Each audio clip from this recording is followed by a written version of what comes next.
It was a blistering Arizona afternoon, the kind where the air scorched your lungs and the pavement shimmered like a cruel mirage. The dashboard thermometer read 102 degrees Fahrenheit, but it felt like the sun was personally waging war on anyone foolish enough to step outside. Amid this inferno, Sarah, 9 months pregnant, sat in the passenger seat, her face flushed, her breathing labored. Her husband, Mark, gripped the steering wheel, his knuckles white, eager to get her inside their modest townhouse after a doctor's visit. The doctor's words echoed in their minds. "She's ready. It could be any moment now." They pulled into their HOA-mandated parking spot, the neighborhood a sterile grid of beige fences and artificial lawns, every inch screaming suburban conformity. The HOA dues bled them dry, a second mortgage disguised as community pride. Sarah groaned, easing herself out of the car, one hand on her swollen belly, the other clutching the door. Mark rushed to her side, keys in hand, desperate to get her into the cool indoors. But then he froze. The key wouldn't turn. He jiggled it, tried again, his frown deepening. The lock was jammed, unyielding. That's when he saw it, a glaring orange sticker plastered across the doorframe, its bold black letters screaming, "Access denied, code violation." His stomach plummeted. The sticker bore their address and the HOA's seal, citing a non-compliant fence color. 2 weeks ago, they'd received a vague notice about their fence's shade of beige, but they'd been swamped with hospital visits and baby prep. Surely, this was a mistake. Sarah, now leaning against the porch railing, let out a sharp gasp, her face contorted in pain. Mark fumbled for his phone, dialing the HOA's emergency line. "This is Karen, HOA president," a voice answered, dripping with rehearsed politeness. "How may I assist?" "Our door's sealed," Mark stammered. "There's a sticker, and my wife, she's in labor. We need to get inside." Karen's tone didn't waver. "You were notified about your fence's non-compliance. Per HOA bylaws, access is restricted until the violation is resolved." "Are you kidding me?" Mark's voice cracked. "My wife's about to give birth. You can't lock us out over paint." "Rules are rules, sir," Karen replied, as if discussing a parking fine. "You were informed." Sarah let out a guttural moan, doubling over. Liquid pooled at her feet. Her water had broken. Mark's heart pounded as he shouted into the phone, but Karen sighed. "That's not our concern." The line went dead. Panic surged. Mark dialed 911, his voice breaking. "My wife's in labor, and we're locked out of our house. Please hurry." The dispatcher promised an ambulance in 12 minutes, but Sarah's screams tore through the air. She didn't have 12 minutes. Mark caught her as her knees buckled, lowering her onto the synthetic grass strip beside their mailbox, the only surface not searing like the concrete.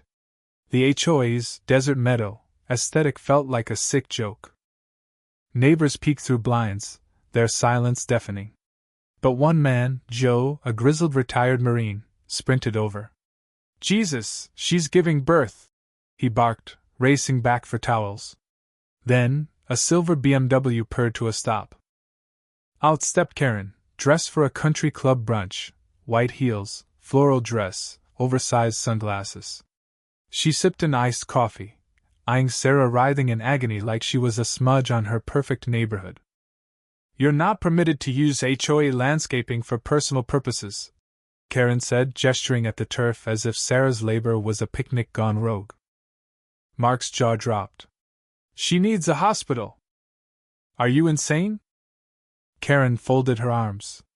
"This could have been avoided if you'd followed the rules. Actions have consequences." Sarah's scream pierced the air, raw and primal. Mark turned away from Karen, dropping to his knees beside his wife. He wasn't a doctor, had no training, but there was no choice. Under the merciless sun, on a strip of fake grass, he prepared to deliver his child. Sarah's contractions came fast, brutal. She gripped Mark's hand, her nails digging into his skin. Joe returned with towels, a teenager ran out with a beach umbrella to shield Sarah, and a neighbor woman brought ice water. Their small acts of humanity stood in stark contrast to Karen, who stood 10 feet away, sipping her coffee unmoved. "She's setting a bad example for the community," she muttered loud enough for Joe to hear. Then, to him directly, "If they can't follow paint codes, they can breed their kid with the pigeons." Mark barely registered her words, focused on Sarah's labored breathing. Following the 911 dispatcher's frantic instructions, he braced himself. The baby's head crowned. Sarah pushed, her screams splitting the sky, and in a rush of blood and fluid, their son was born, his tiny cry a defiant roar against the world. Mark wrapped him in a towel, placing him on Sarah's trembling chest. She sobbed, clutching her baby, pain and joy colliding. The ambulance arrived moments later, too late for the miracle already unfolding. In the hospital, as Sarah and their newborn rested, Mark's relief curdled into rage. His son had been born on a sidewalk because of a paint color. The next morning, he knocked on a neighbor's door, asking for Ring camera footage. The video was damning. Sarah's agonized cries, Karen's cold disdain, her chilling words about pigeons.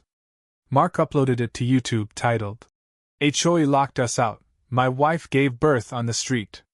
He shared it on social media, expecting a few hundred views. By noon, it had 8,000 shares. By evening, 1.2 million views. Within 24 hours, 3.8 million. The internet erupted. Comments flooded in. "This is evil. Charge her. HOAs are a plague." The video trended, picked up by local news, then CNN. Karen's quote became a meme, a symbol of cruelty. Public figures retweeted, talk shows debated, and the HOA scrambled. Karen held a press conference, claiming ample warning and standard policy. But public records exposed her lies. The paint complaint was filed just 36 hours before the lockout, with no legal basis for sealing their home. Protests swelled outside the HOA office, signs reading, "Paint is not equal to life," and "No baby deserves the street." A whistleblower, Tom, a former HOA member, revealed Karen's obsession with aesthetic order. Emails showed her targeting Mark and Sarah for minor infractions, solar panels, a garden bed, culminating in her chilling directive, "Let's see how comfortable they are when the front door doesn't open." Another email admitted she knew Sarah was pregnant but pressed on, blaming them for ignoring protocol.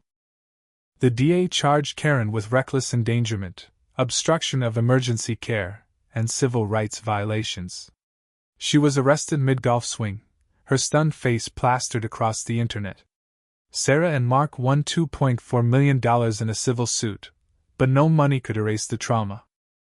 Arizona lawmakers, spurred by public outrage, banned emergency lockouts, closing the loophole that let this happen. Sarah and Mark moved to a small town, free of HOAs, where fences bloomed in every color. They named their son Ethan Justice, a reminder of their fight. Karen faced 25 years in prison, her reign of petty tyranny over. The story lingered, a warning of what happens when rules trump humanity. What do you think? Was Karen's cruelty unforgivable, or did Mark and Sarah share blame for ignoring the HOA's notice? Drop your thoughts in the comments. We want to hear your take on this shocking saga and what it says about power and compassion in our communities.